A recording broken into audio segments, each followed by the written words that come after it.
game comes from the Hastings Premier Tournament, played all the way back in 1982, and it's between Rafael Vaganyan, who at that time was one of the world's leading players, Grandmaster, and the effervescent Grandmaster from England, James Plaskett, who will stop at nothing to get a sharp position in his games. Well, Vaganyan took the view that against a dangerous player like Plaskett, it was a good idea to play the Torre attack.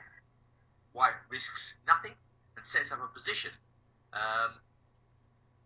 where it's very difficult for Black to create really active counterplay.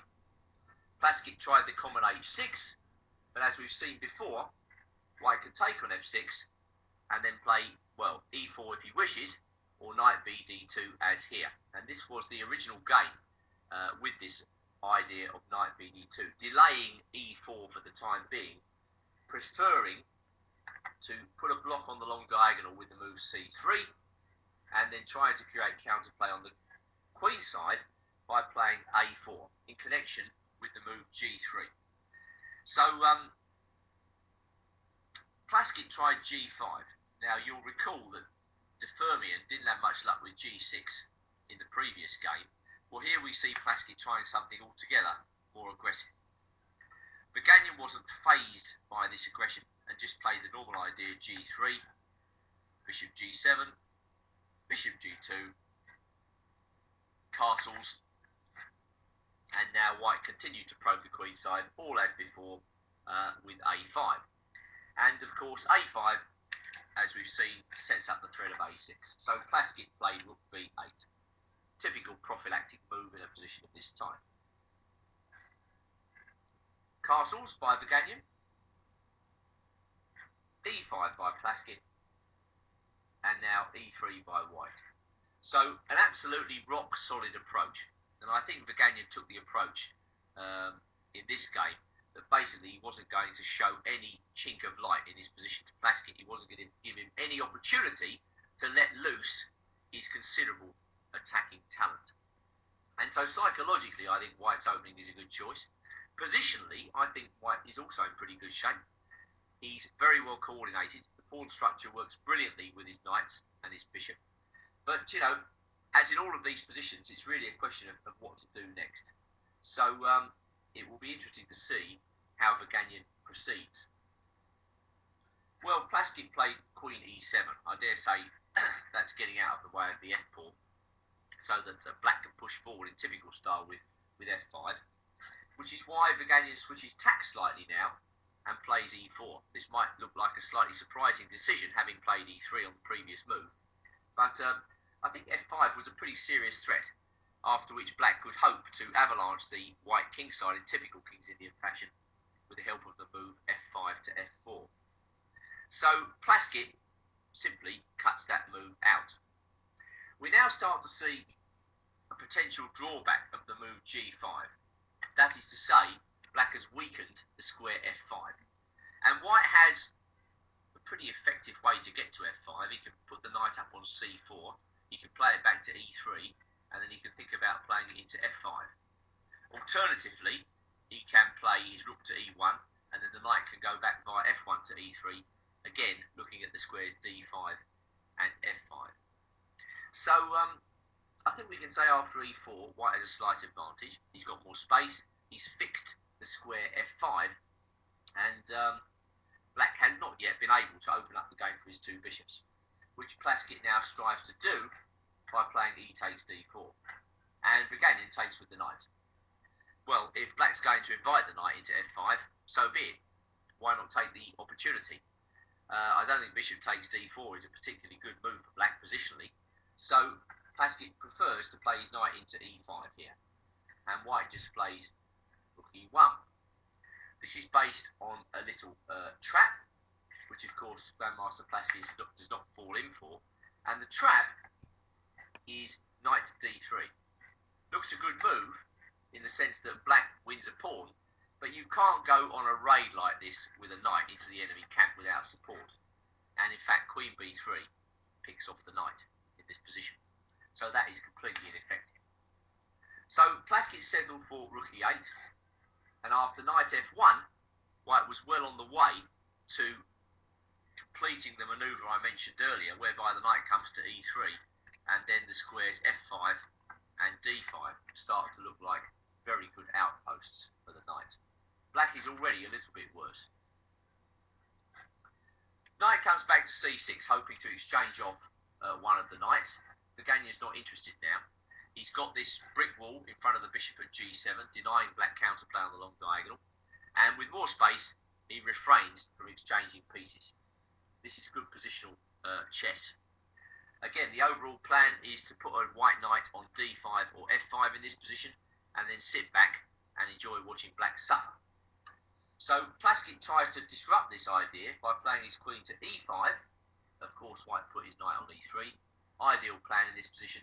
And then queen c5. He's trying to station his queen out of range of the white knights.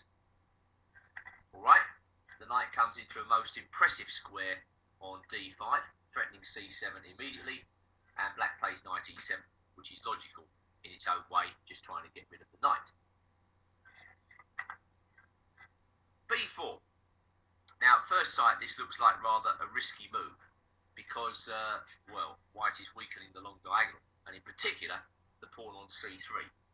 But Vaganyan, of course, knows this, and he's doing this for a reason.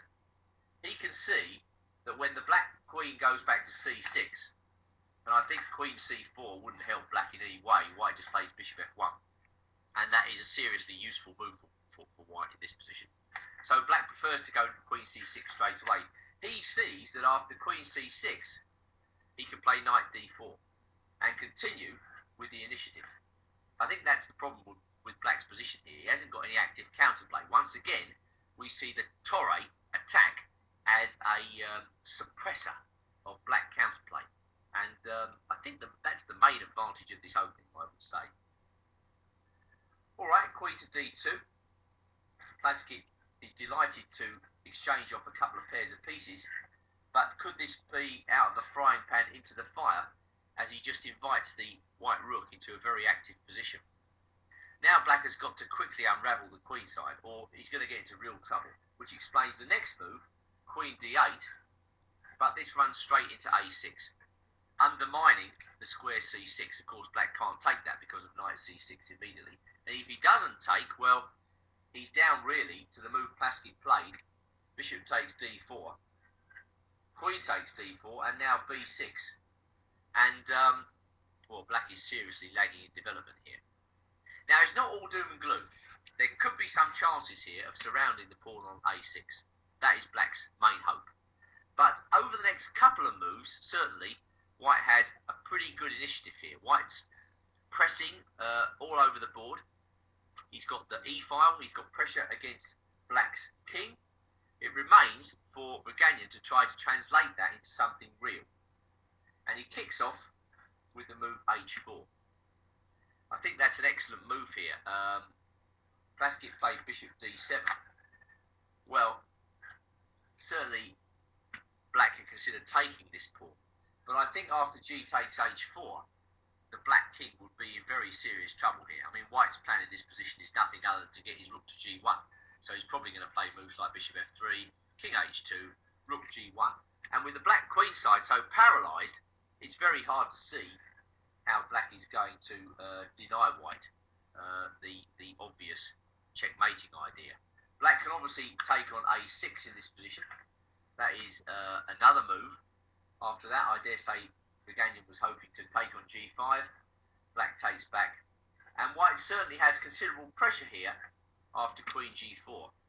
Once again, ideas include bishop e4 and then queen f5. And it's hard to see black being able to repel white's attack. So, Plaskett decided to play bishop d7.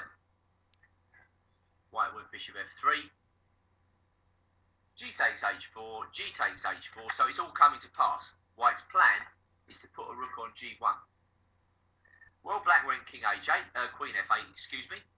White went king h2, rook came to e8, and now Vaganyan went rook g1 check. King went to h7, and now an excellent move here, queen to f6, jamming up the black king side. Now white's plan is somehow to land a check on the long diagonal b1, h7. Possibly his intention is to play a move like bishop d1 and then bishop c2. That would be absolutely wonderful for white. So black's got to stop that idea. He tried rook e5, and after bishop d1, he played bishop f5. Then came bishop h5, and Plaskett at this stage of his career was renowned for getting into desperate time trouble. However, he is extremely good at blitz, and he won many a game in his own time trouble because the enemy just played slightly too fast or underestimated his capability in the final stages of the game. The next moves smack of time trouble to me. It seems as though Plaskett is in some sort of time trouble. I remember he was a ferocious tactician.